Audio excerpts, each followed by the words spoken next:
Okey, bismillahirrahmanirrahim. So, kat sini kita belajar sikit mengenai apa itu air dan larutan. Yang mula-mula kita nak tengok dulu namanya adalah sebagai sifat-sifat fizik bagi air. Okey, kalau disebut fizik ni, benda yang kita boleh nampak dan kita boleh kira. Kalau disebut sifat-sifat kimia ni, biasanya kita tak nampak. Okey, fizik contohnya kalau fizik, air tu, air cair menjadi ais, keras. Tu namanya sifat fizik, kita nampak. Okey, antara sifat-sifat fizik kita, yang pertama, takat didih air ni adalah 100 Celsius. Okey, takat beku dia 0 Celsius. Ni, kena tahulah. Air, warnanya adalah colourless ataupun tidak berwarna. Dia tak berwarna ya. Ketumpatan dia adalah 1 gram per cm kuasa 3. Okey. Dia punya tegangan permukaan tinggi. Tegangan permukaan tu maksudnya kalau ada buih sabun tu akan timbul kan. Ataupun ada apa-apa yang kotoran ke boleh timbul. Tu namanya tegangan permukaan yang tinggi. Dia ada daya lekatan. Daya lekatan dia tinggi. Satu lagi sepatutnya dia ada daya lekit. Lekat dan lekit.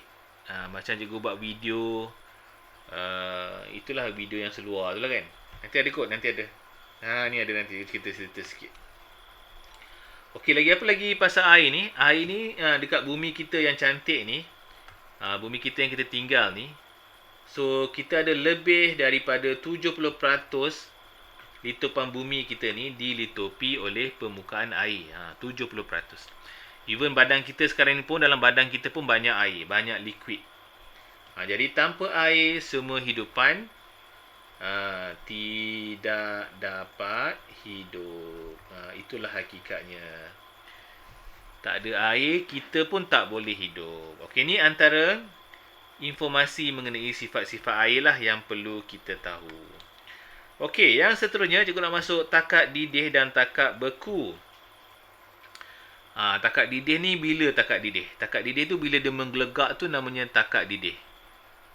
Okey, dalam definisi sains dia akan tulis takat didih ni sebenarnya suhu di mana suhu di mana suatu bahan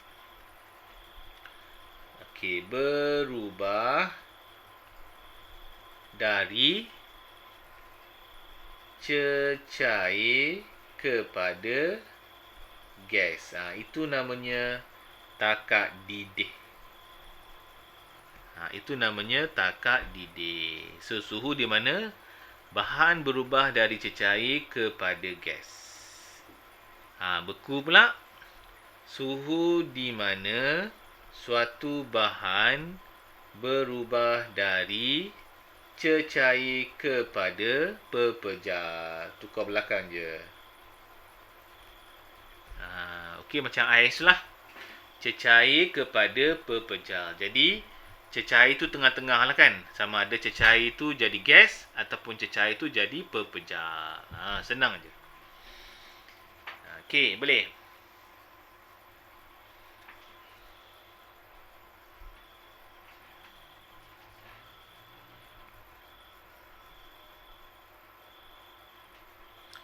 Okey, kita teruskan lagi ya. Okey, seterusnya, so air ni mempunyai namanya tension, surface tension ataupun bahasa Melayu namanya tegangan permukaan yang tinggi. Yang tinggi. Jadi tegangan permukaan ni ialah namanya sebagai daya lekit ataupun daya lekitan antara molekul air di permukaan. Okey, contohnya kalau kita tengok binatang ni, binatang tu boleh timbul atas air. Dia boleh timbul atas air kan, dia boleh bukan terapung, dia ada daya lekatan kat permukaan tu. Tu contohnya lah. Di tegangan air tu seolah-olah kalau kita ringan macam belalang tu, dia boleh pijak kaki dia kan. Dia boleh nak terapun tak juga. Tapi namanya adalah tegangan air. Okey, kat sini dia ada sebut daya lekitan. Kalau lekat tu dia melekat lah. Kalau lekit tu apa? Lekit tu dia melekat antara molekul yang sama.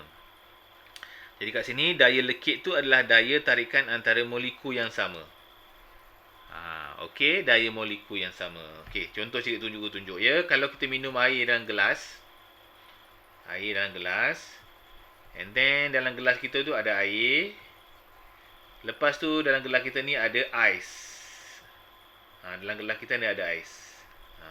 Macam tu kan, ada ais, cantik ais kita. Lepas tu apa jadi pada kita punya luaran ni? Luaran ni akan jadi dia jadi ais macam ni. Kan titisan-titisan dia kan. Ni namanya adalah daya lekat. Ni namanya daya lekat. Ini namanya adalah daya lekat. Okey. Daya lekat. Sebab dia lekat kepada gelas. Tapi kalau kita ada ais lagi, dia melekat sesama dia. Ini namanya daya lekit. Ini namanya daya lekit. Faham tak? Lekit tu dia melekat antara mereka. Okey. Kalau lekat tu, dia melekat dengan gelas tu. Boleh faham tak sekarang ni? Daya lekit dan daya lekat. Boleh cikgu rasa boleh kot. Okey, jadi ini menyebabkan serangga seperti ayak-ayak. Ni namanya serangga ayak-ayak yang dapat terapung di permukaan. Air. Sebab kat sini ada daya tarikan antara air itu sendiri. Daya antara air dengan air ni ada tarikan dia tersendiri. Okey? Sebab itulah dia boleh timbul. Okey, faham sekarang Itu namanya adalah tegangan permukaan air. Tension, surface tension. Okey, kita teruskan lagi. Sekarang ni kita nak masuk daya lekatan. Okey, daya lekat ni gue dah cerita dia kan. Dia melekat kepada benda yang lain. Jadi, air mempunyai daya lekatan yang tinggi juga. Sebab itu kita nak pakai seluar susah ya masa air basah. Sebab badan kita dengan air tu air tu dengan seluar dia akan melekat. Kalau dia kering okey lah. Ini membolehkan air dibawa. Ini contoh kalau dari segi batang pokok lah ya. So ini bolehkan air dibawa dari akar ke daun. Ni kalau menggunakan batang pokok tu lah. Pokok nak ambil air daripada tanah kan. Fenomena ini dikenali sebagai tindakan kapilari. Tindakan kapilari namanya. Namanya tindakan kapilari. Okey, so dah settle. Okey, sampai sini okey tak? Nak tanya apa tak sampai sini? So far so good? Boleh faham daya dekat, daya lekit. Okey, so daya lekit tu lebih kepada tegangan permukaan. Okey, contohnya kalau kat pokok ni, kita lukis dengan pokok sikit lah. Okey, gambar pokok macam ni. Lepas itu kita ada akar.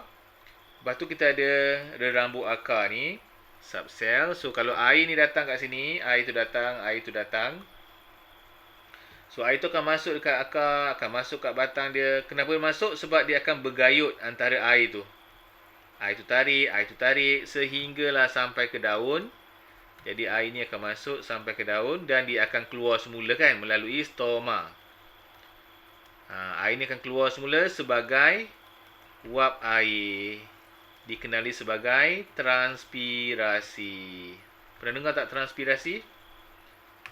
Okay, transpirasi. Transpirasi tu dibebaskan air semula. Jadi air daripada akar masuk dibebaskan semula kepada permukaan. Pernah dengar kan namanya transpirasi proses air itu dibebaskan melalui stoma. Sebab air banyak sangat. Kalau tak nanti pokok tu mati juga pakai banyak.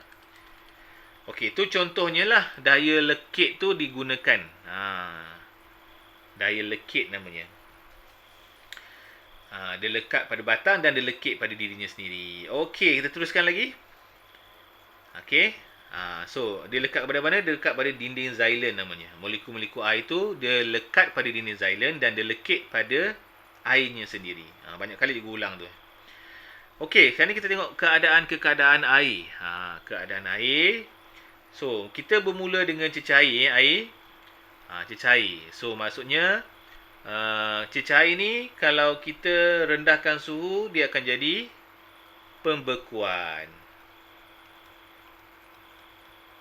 Pembekuan, proses pembekuan.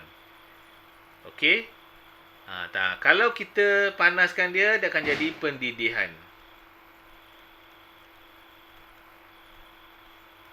Macam tu. Okey, kalau pendidihan kepada air, namanya adalah kondensasi.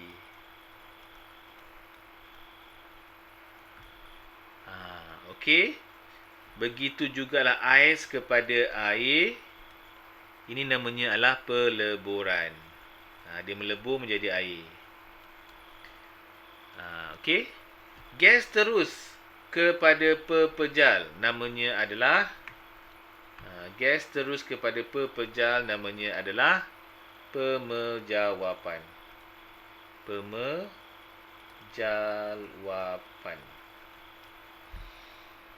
Okey, begitu juga pepejal kepada gas namanya adalah pemejawapan. Contohnya macam aidin macam aidin.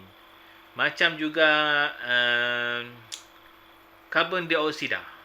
Korang pernah tengok tak kalau buat konsert, dia punya konsert tu ada banyak asap dekat stage dia. Pernah nampak tak? Kan konsert kat stage tu banyak asap. Kan? Asap tu daripada ketulan-ketulan karbon dioksida yang disejukkan. Pernah nampak kan? Jadi ketulan nanti dia akan terus menjadi gas. Jadi ni pepejal.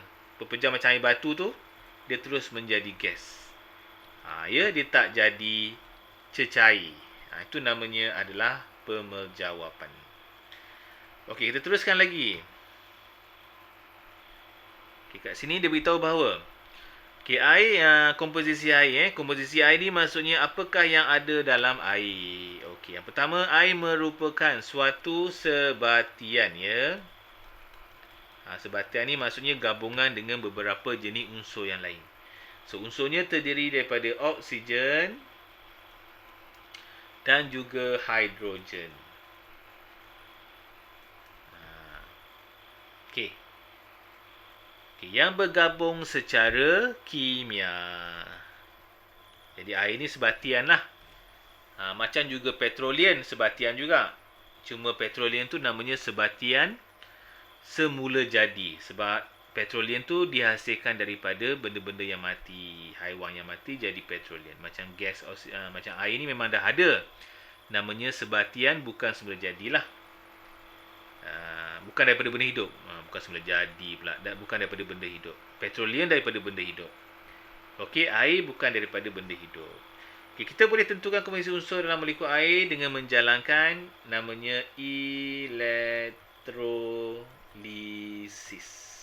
Kita kena buat elektrolisis. Contohnya macam ni lah.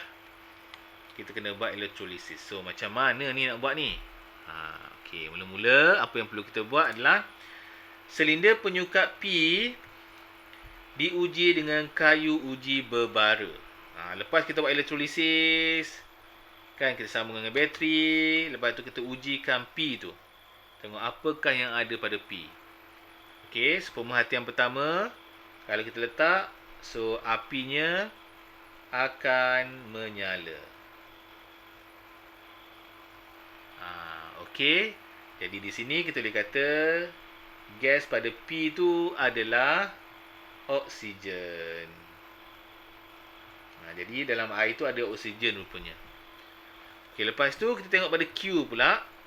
Q tu ada gas juga. So kat sini pun kita uji dengan menyala. Okey, dan kayu uji tu, api itu akan terpadam dan menghasilkan bunyi pop. Menghasilkan bunyi pop. Bunyi pop ni macam mercun tapi tak kuat lah. Ini menunjukkan kehadiran gas Q ni ialah hidrogen. Jadi hidrogen ni dia macam meletup sikit. Dan padam api dia. Kita masuk api. Lepas tu bunyi pop. Api tu padam. Okey, berbeza kalau oksigen kita pakai kayu uji berbara. Kalau hidrogen kita akan masuk kayu uji menyala. Oksigen berbara, hidrogen menyala. Kayu uji menyala tu padam. Bunyi pop untuk hidrogen. Okey. Kalau oksigen kayu ujinya berbara, tak menyala ya. Kayu uji berbara. Letak je dia akan menyala. Jadi itu antara ujian kalau nak tahu kehadiran oksigen. Jadi ujian ni korang akan pakai sampai form 5. Okey, ujian kehadiran oksigen dan ujian kehadiran hidrogen ya. Okey, nisbah dia. So nisbah dia 2:1. Maksudnya hidrogen 2 H2O. Hidrogen ada 2, oksigen ada 1. Jadi 2:1. Simbol dia adalah H2O. Okey. Jadi air. Ini simbol kimia. Simbol ni banyak cara digunakan dalam subjek kimia. Ada juga digunakan seperti ini. Ini namanya struktur ya. Okey, ini namanya formula struktur. Ini namanya formula kimia. Ini namanya formula kimia. Tak kisahlah mana-mana pun tengok, kita tahulah bahawa semua ni menunjukkan dia adalah air. Okey, formula struktur tu awak belum belajar lagi lah. Tunggulah form 5 nanti awak belajar formula struktur. Okey. Cikgu teruskan lagi ya, tak ada masalah kan? Kalau ada awak komen je. Okey, sekarang ni kita nak tengok kesan benda asing. Adakah benda asing mempengaruhi air? Contohnya kita ambil gula ke garam ke tepung ke, adakah dia mempengaruhi air? Biasanya kita akan ambil garam lah, sebab garam ni dia lebih mudah untuk mempengaruhi air. Okey, so macam mana dia mempengaruhi air? Okey, benda asing seperti garam dan gula ditambah dalam air akan menjejaskan takat lebur. Okey, dia jejaskan takat lebur air dan juga takat didih. Macam mana tu? Kalau ikutkan tadi, takat lebur kita 100. Takat didih kita kalau ikutkan 0. Tapi kalau kita letak garam atau gula, biasanya garam lebih cepat. So, dia boleh lebih daripada 100. Kalau letak garam kat sini, dia kurang daripada 0. Sebab itu, kalau korang pernah beli aiskrim goyang. Pernah pergi tak? Siapa pernah beli aiskrim goyang dekat pasar malam? Biasanya dia akan gunakan ais dalam tak pernah ya. Dalam drum dia tu dia akan letak garam supaya airnya sentiasa kurang daripada 0. Yusuf pernah beli nanti korang akan buat, siapa pernah buat eksperimen ni? Eksperimen buat aiskrim sendiri dekat sekolah. Korang goncangkan dengan garam. Kalau pernah buat lah. Tak pernah buat pun tak apa. Korang tengok YouTube pun ada. Okey, ais tu dicampur dengan garam. Jadi ais tu suhunya lebih kurang lagi daripada 0. Jadi ini boleh menyebabkan kita boleh bekukan air lain. Kita boleh bekukan air lain. Hebat. Okey, kalau ikutkan tadi, kita punya suhu air adalah 100. Warna merah lah guna. 0. Jadi kat sini telah menaik sebanyak 104 degree. Tengok banyak tak? Sini telah naik sebanyak 4 degree. Macam itulah. Jadi benda asing ni dia boleh mempengaruhi suhu air. Okey. Kalau tak air sampai 100 jadi apa? Jadi gas lah. Jadi air tak boleh lebih dari 100. Nak lebih dari 100 kena tambah benda lain.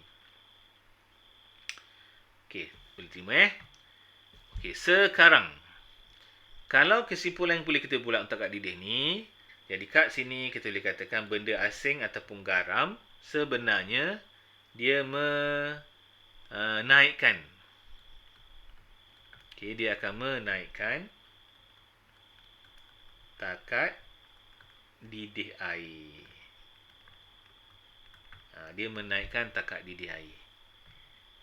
So kat sini lah garam menurunkan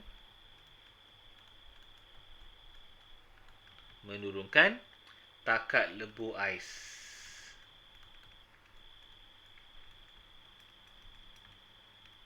Takat lebur ais kurang daripada yang sepatutnya. Jadi kira hebat jugalah benda asing ni. Benda asing ni kira hebat jugalah. Okey. Dah, cuba teruskan lagi. Sebelum tu nak salin ke? Salin. Lupa pula kau nak tanya nak salin ke tak.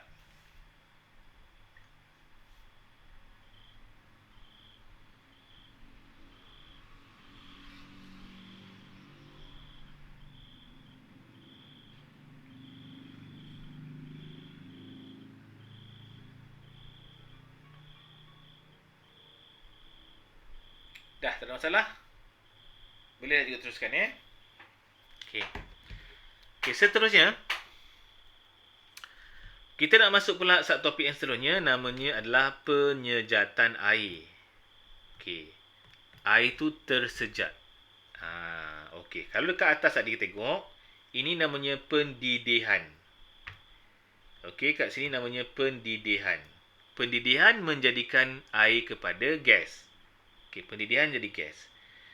Penyejatan juga dia boleh menjadikan air kepada gas. Tapi berbezalah. Didih ni kita perlukan api. Kita panaskan dia, didih jadi gas. Penyejatan ni tak perlu. Kita biarkan je, air pun jadi gas. Tapi dia lambatlah sikit. Okey, ini namanya air-air di permukaan mempunyai tenaga kinetik yang lebih tinggi bergerak pantas. Jadi kita biar air tu lama-lama air tu kering kan. Itu namanya air tu tersejat dengan sendiri. Air tu kena sejat. Kalau tak macam mana air hujan nak turun balik. Air dekat sungai, air dekat laut. Okey, jadi penyejatan air proses yang berlaku di permukaan air. Di permukaan air. Okey, yang menukarkan air menjadi wap air. Okey, melainkan proses pendidihan. Proses ini boleh berlaku pada sebarang suhu. Pada sebarang suhu. Tak kisahlah suhu panas ke, suhu sejuk ke, permukaan dia akan naik ke atas. Dia akan naik ke atas.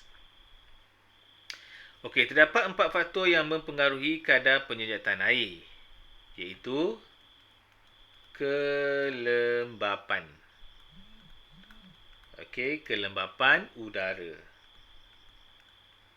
Tengoklah udara kita kering ke lembap sikit. Yang kedua, suhu. Suhu persekitaran. Suhu persekitaran. Suhu persekitaran. Okey, yang ketiga adalah luas permukaan yang terdedah. Luas permukaan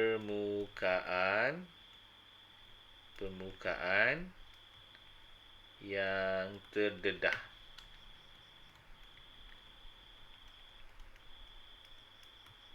Terdedah kepada persekitaran lah. Yang kedua adalah pergerakan udara. Pergerakan udara. Macam tu. Okey. Ini adalah faktor-faktor menjadikan dia air tu naik sendiri sebagai sejatan. Dia tersejat. Okey, boleh. Okey, kita teruskan lagi So, macam mana kelembapan ni mempengaruhi? Okey, kelembapan ni kalau musim sejuk, udara kita ni dekat udara ni banyak air. Jadi kelembapan ni tinggilah. Kalau musim panas, kelembapan kita ni tak ada air. Jadi kelembapan kita kering lah, tak ada air, kurang air. Faham tak? Tu maksudnya kelembapan. Kalau dekat Shopee tu ada jual alat untuk mengukur kelembapan udara. Jadi katakanlah kalau hari panas, dia akan namanya sebagai udara kering. Okey, udara kering, musim panas ni kan, mengandungi wap air yang sikit. Betul, musim panas sebenarnya wap air kat kawasan kita ni ada, cuma wap air tu sikit. Okay, even sekarang ni pun kalau korang duduk dalam bilik, wap air tetap ada. Tapi dia sikit lah. Tunggu sejuk ke pakai aircon ke, pakai apa ni, tunggu sejuk musim hujan ke, dia banyak. Wap air tu banyak. Okey, jadi oleh itu udara kering dapat menampung lebih banyak molekul air yang terlepas. Molekul air yang terlepas. Maksudnya musim panas, air daripada laut nak tersejak lebih mudah. Dia lebih mudah nak masuk ke udara ya, sebab tak ada air sangat pada udara. Kelembapan dia kering. Okey, boleh. Kalau musim hujan susah sikit. Okey, seterusnya tengok suhu pula. So apabila suhu persekitaran meningkat, suhu maksudnya panas, suhunya meningkat. Okey, tadi panas kering. Ini panas meningkat suhu, molekul-molekul air permukaan memperolehi lebih banyak tenaga. Tenaga apa? Tenaga haba lah. Jadi tenaga haba ni menjadikan dia lebih kinetik, dia lebih bergerak-gerak kan. Jadi lebih banyak tenaga kinetik lah, bergerak dengan pantas.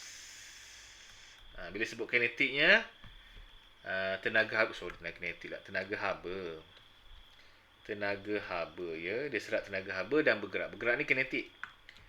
Dengan pantas dan mudah terlepas ke udara ataupun ke persekitaran.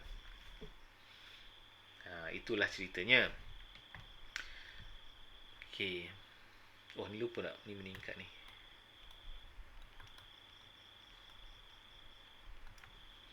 Jadi, suhu yang tinggi kadar penyertaan air juga meningkat. Okey dah, cun. Dah sampai situ dah okey dah. Lega lah sikit sampai situ ya.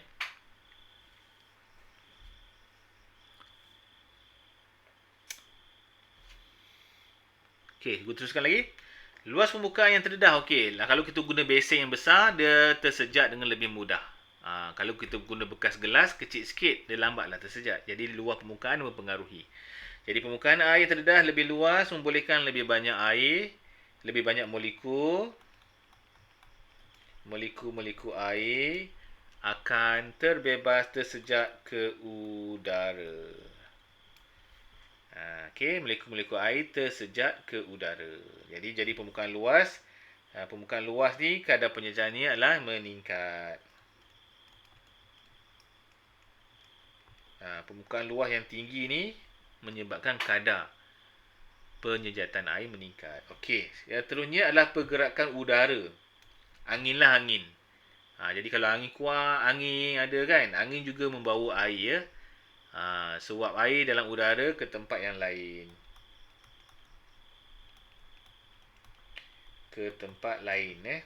Jadi tiupan angin yang kuat menyebabkan udara atas permukaan air menjadi kering. Jadi semakin angin kuat, kadar penyertaan air juga meningkat.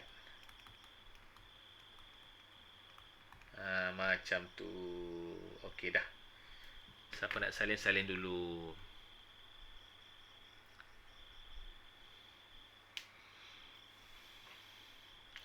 Okey, sampai sini. Siapa-siapa nak tanya tak?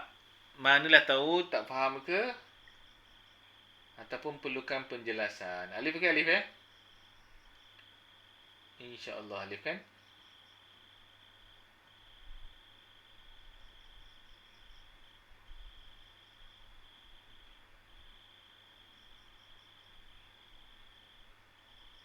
Alif okey je. Okey, kita kalau okey, cikgu teruskan lagi. Yalah, cikgu target. Habis kan ni sempat tak habis? Alamak, tak sempat lah, banyak ni. Tak sempat nampaknya. Okey, seterusnya kita nak masuk larutan. Larutan dan kadar keterlarutan. Okey, apa itu larutan? Okey, kita cerita sikit. So, kalau dia adalah air kosong je kan? Air kosong je ni namanya adalah cecair. Kalau air saja namanya cecair sebab dirinya aja. Okey. Apabila air dicampur dengan benda asing, garam ke gula ke, dia jadi air gula. Ini namanya larutan. Jadi bila sebut larutan, larutan tu mesti mengandungi air. Disebut larutan gula. Maksudnya air campur dengan gula. Larutan garam, air campur dengan garam. Faham tak? Jadi kalau ada larutan tu mesti ada air. Contohnya larutan asid. Jadi bila sebut larutan asid, maksudnya larutan ni ada air, ada asid. Jadi larutan asid tu mesti ada air dalamnya. Kalau disebut asid saja, ini namanya adalah cecair sebab dirinya sahaja. Tak ada air lah. Biasanya asid mesti dia ada larutan. Sebab asid tak boleh duduk sorang-sorang, dia kena ada air. Jadi kalau sebut larutan ni menunjukkan adanya air. Faham tak? Jadi air ni bertindak sebagai pelarut. Jadi dia boleh melarutkan gula ataupun garam. Jadi bila sebut je larutan, mesti ada kehadiran air. Itulah maksudnya. Okey, perkataan baru dalam topik ini adalah yang pertama, korang akan jumpa zat terlarut. Zat terlarut ni macam gula lah boleh larut. Pelarut. Pelarut tu air tu sendiri pelarut. Larutan. Larutan tu adanya kehadiran air. Larutan cecair pun sama juga. Okey. Larutan cair maksudnya air lagi banyak daripada gula. Kalau gula lagi banyak daripada air, larutan pekat. Ni larutan pekat. Okey.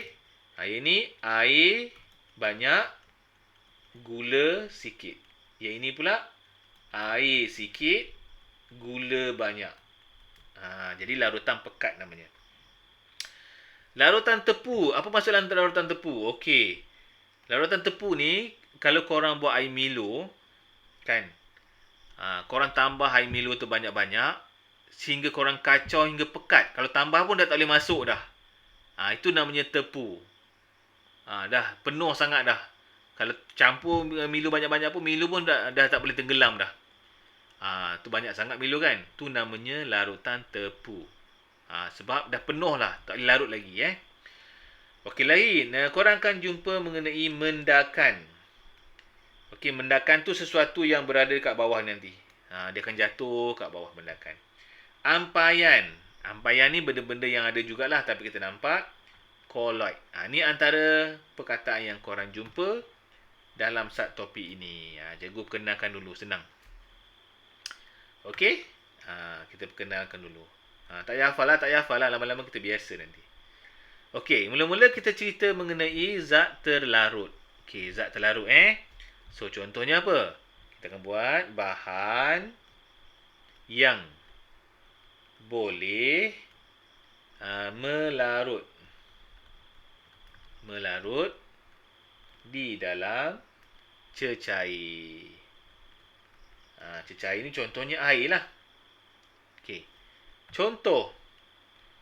Okey, contohnya seperti gula. Gula ni namanya zat terlarut. Garam yang selalu kita guna. Kan? Milo. Bolehlah serbuk Milo. Serbuk kopi. Tapi kopi tak larut juga kan? Milo lah larut. Dan seumpamanya. Tu namanya zat terlarut. Okey. Pelarut ni biasanya cecair yang boleh melarutkan sesuatu. Okey. Yang boleh melarutkan bahan yang kita nak larut lah. Dalam kes ni air lah. Contoh dalam kes ni air lah. Okey, air lah pelarut namanya. Okey, lagi larutan. Larutan tu adalah hasil campuran. Hasil campuran yang terbentuk apabila zat terlarut. Okey, zat terlarut dia akan melarut di dalam pelarut. Ni pelarut. jadilah dia sebagai larutan. Okey, besarkan sikit supaya korang nampak. Okey, senang je. Jadi hasil campuran, pula. Campuran yang terbentuk apabila zat yang terlarut melarut di dalam pelarut. Iaitu air lah. Dalam kes ni ditunjuk air. Zat pelarut kita adalah gula. Ni contoh diberikan. Kalau garam, garam lah. Okey. Senang aja sebenarnya.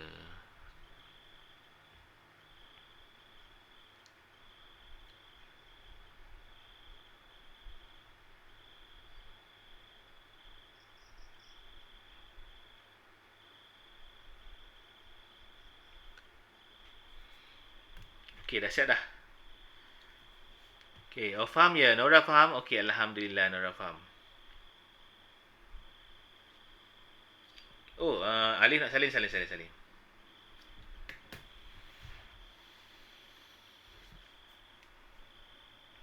Okey dah. Okey, aku teruskan lagi Okey, sekarang kita tengok lagi zat terlarut. Zat terlarut ni kalau ikut apa? Gula, garam. Kat sini dia pakai serbuk Milo. Di dalam suatu larutan, dia akan mempengaruhi kepekatan. Maksudnya kalau Milo lagi banyak, lagi pekatlah larutan itu. Okey, seperti apa ni? Seperti air Milo. Larutan yang dihasilkan boleh dikelaskan sebagai sama ada larutan cair ataupun larutan pekat. Okey, kalau korang buat air Milo, korang nak pekat ke cair? Korang suka minum yang pekat ke cair ataupun yang sederhana? Pekat. Maksudnya awak telah minum larutan pekat lah, Alif. Kalau nak buat lagi, tambah lagi sehingga dia jadi tepu. Tepu tu kacau dah, tak boleh masuk dah. Okey, ataupun kita akan buat larutan tepu. Ni teruk sangat ni. Kalau tepu tu dah kena kecil manis dah. Tapi mungkin ada juga yang suka, mana tahu kan. Okey, kita masuk pula yang pertama, larutan cair. Tepu tu dah sakit perut, betul Syafia. Boleh cerik-berik ya kalau orang tak tahan. Sebab dia gula tinggi kan. Gula tinggi dan mungkin dia menyukarkan proses penghadaman. Milo tabur tak tepu lagi Yusof. Milo tabur tu ialah kalau betul-betul nak tepu, tak letak banyak. Kalau tabur tu kita boleh panggil sebagai larutan pekat. Ya, sebab dia banyak aja. Okey, kuantiti zat terlarut yang sedikit. Sebab dia cair jadi dia sedikit di dalam pelarut. Boleh melarut banyak lagi zat terlarut sebab dia cair kan. Jadi ada ruang lagi nak larutkan zat sebab dia cair. Okey, kalau dia pekat, kuantiti zat terlarut yang banyak di dalam pelarut boleh melarutkan sedikit sahaja lagi. Sedikit sahaja lagi zat terlarut.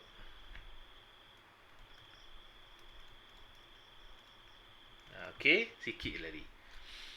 Okey lagi, kalau zat tepu, larutan tepu ni kuantiti zat yang terlarut yang berlebihan.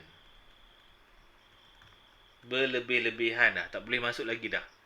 Tidak boleh melarut zat. Dah tak boleh melarutkan zat lagi dah. Sebab dah banyak sangat zat terlarut. Dan ini akan menghasilkan mendakan. Inilah. Dan menghasilkan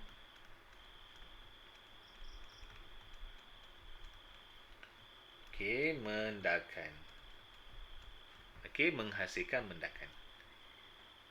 Dah. Dah boleh salin.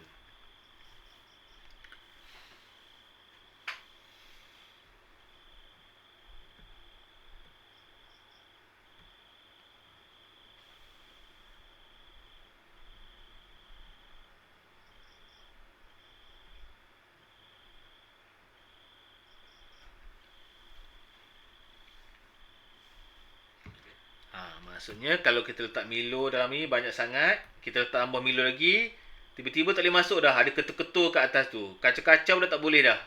Ini namanya mendakan. Ataupun dah ketul sangat, dia tenggelam, kejap tenggelam, kejap timbul, kejap tenggelam, kejap timbul kan. Nak masuk dah tak boleh dah. Itulah namanya mendakan. Kat sini pun dia beritahu. Mendakan pepeja yang tidak larut yang terhasil daripada tidak balas kimia. Maksudnya yang tak boleh masuk lagi dah. Okey. Kita nak masuk lagi larutan dan ampaian. Kalau ikut target cikgu sampai sini je. Itulah, cikgu nak habiskanlah sikit lagi page ni je. Okey, seterusnya cikgu nak masuk larutan dan ampaian. Apa itu larutan? Larutan dah ingat tadi, ingat? Larutan tu mesti ada air ya. Larutan tu mesti ada air. Okey, apabila dua bahan dicampurkan untuk menghasilkan campuran, larutan ataupun ampaian akan terhasil. Okey, kita buat lagi. Apa itu larutan? Okey, larutan ni adalah campuran. Okey, besarkan sikit supaya senang korang nampak. Campuran di mana zat terlarut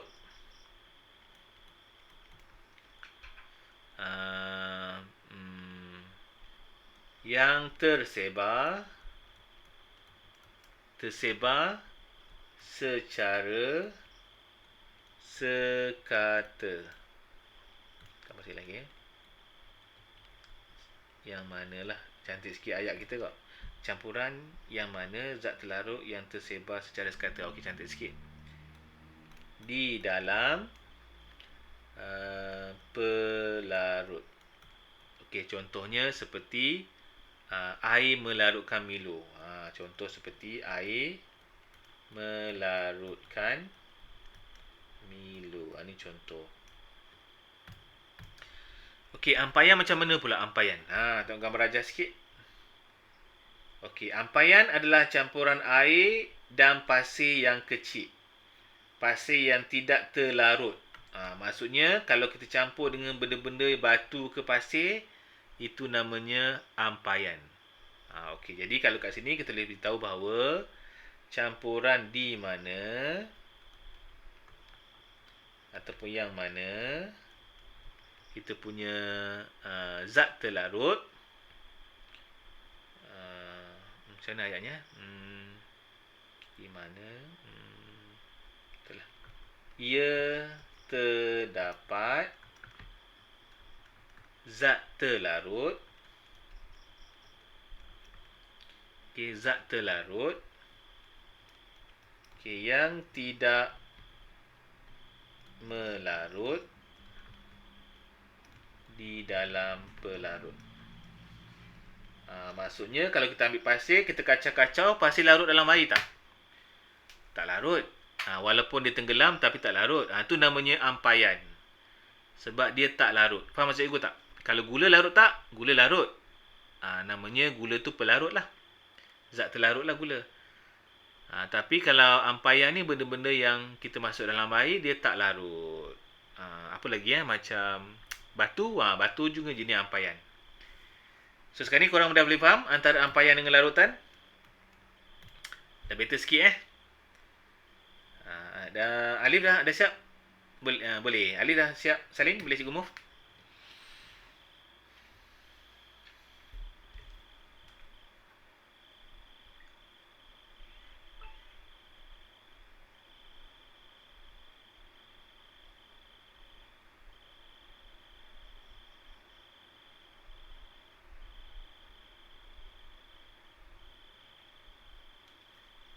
Okey dah, jom. Tinggal sikit lagi ni, insya-Allah. Okey, apa itu ketelarutan? Ketelarutan suatu bahan ialah kuantiti maksimum. Kuantiti maksimum. Okey, maksimum zat terlarut. Okey, zat terlarut yang dapat larut.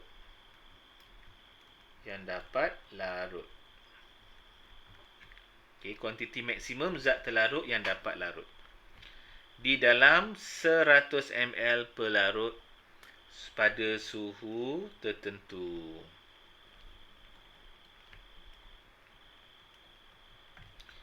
Okey, itu antara ketelarutan.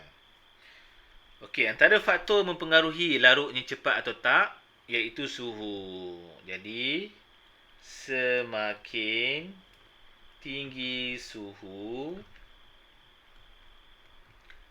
semakin tinggi kadar ketelarutan. Jadi semakin tinggi ataupun semakin meningkat pun boleh. Semakin tinggi kadar ketelarutan. Ketelarutan.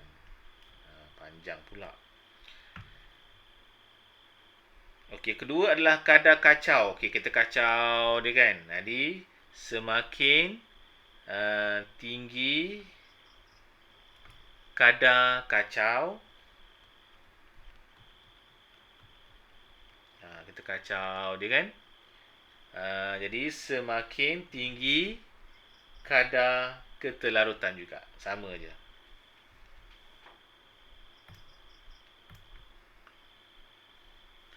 Okey, saiz pula. Saiz kalau boleh nak kecil lah, senang larut. Jadi semakin kecil saiz, saiz zat terlarut tu lah.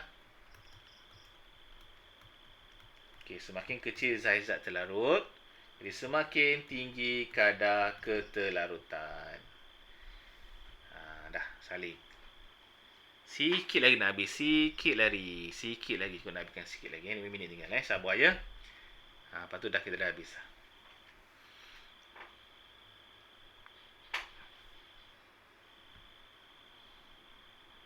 Okey dah. Cikgu move ya. Alif ya. Nak salin lagi?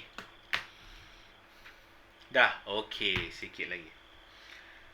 Okey, seterusnya kita nak masuk lagi. Kenapa gula larut lebih cepat dalam air panas?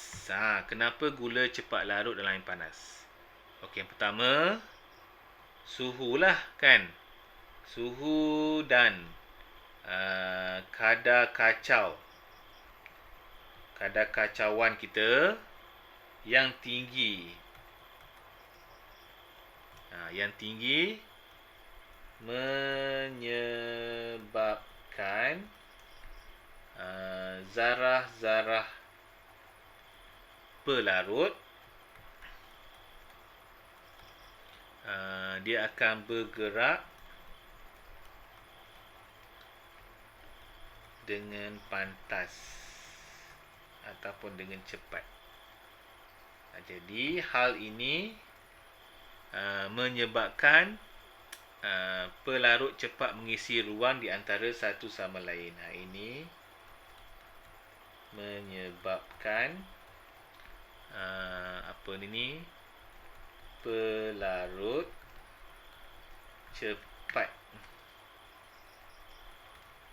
cepat mengisi ruang-ruang yang ada. Okey, di antara mereka. Dah, buat simple lah, panjang pula nampak. Okey, kenapa gula halus larut lebih cepat daripada gula besar ataupun cube? Jadi ni semakin besar semakin kecil saiz lah. Semakin kecil saiz zat terlarut, semakin cepatlah, semakin tinggi kadar larutan. Semakin tinggi kadar larutan. Kadar ketelarutan. Okey. Last one adalah colloid. Cikgu nak berikan colloid ni. Okey, colloid ni ialah campuran dua atau lebih zat terlarut tersebar secara sekata. Namanya colloid.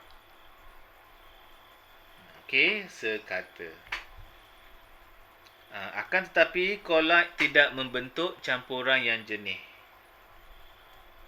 Campuran yang jernih.